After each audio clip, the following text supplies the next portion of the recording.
विवाह प्रमाणपत्रावर बारकोड नसल्याने नागरिकांची गैरसोय. नवीन बारकोडयुक्त प्रमाणपत्राची मागणी. विवाह नोंदणी प्रमाणपत्रावर बारकोड नसल्यामुळे अनेक नागरिकांना आधार कार्ड, बँकिंग सेवा व तसेच विविध शासकीय कामकाज करताना अडचणींचा सामना करावा लागत असल्याची बाब समोर आली आहे. विशेषतः ऑनलाईन पडताळणी प्रक्रियेत बारकोड नसलेल्या प्रमाणपत्रांना मान्यता मिळण्यात अडथळे निर्माण होत असल्याने नागरिकांमध्ये नाराजी व्यक्त होत आहे. विवाह नोंदणी अधिकारी डॉक्टर DS पटणे यांनी दिलेल्या माहितीनुसार 2025 पासून विवाह नोंदणी प्रमाणपत्रावर बारकोड प्रणाली लागू करण्यात आली आहे.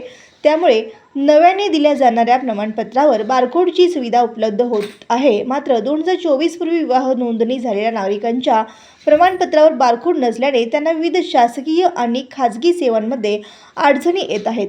विशेषतः आधार कार्ड अपडेट करताना, शासकीय योजनेचा लाभ घेताना, बँक खात्याशी संबंधित प्रक्रिया पूर्ण करताना व तसेच इतर महत्त्वाच्या कागदपत्रांच्या ऑनलाईन पडताळणीवेळी बारकोड नसलेल्या विवाह प्रमाणपत्र ग्राह्य धरले जात नसल्याच्या तक्रारी वाढत आहेत. परिणामी नागरिकांना वारंवार शासकीय कार्यालयाच्या फेऱ्या माराव्या लागत असून वेळ आणि आर्थिक खर्चही सहन करावा लागत आहे.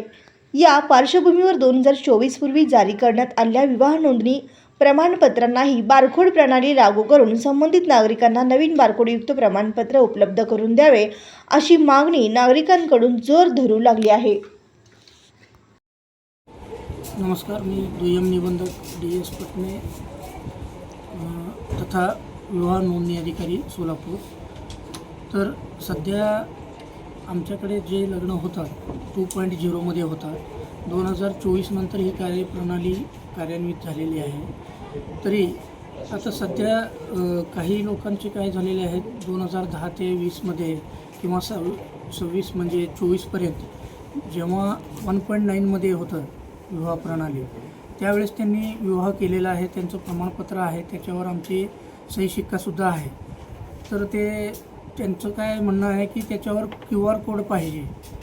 तर तसं आमच्या डिपार्टमेंटकडून किंवा शासनाकडून तशी पद्धत आमच्या म्हणजे संगणकीकृत याच्यामध्ये प्रणालीमध्ये विकसित झाली तर आम्ही तसं देऊ शकतो. परंतु अजून तसं संगणकीमध्ये सुधारणा न झाल्यामुळं आम्ही काही करू शकत नाही.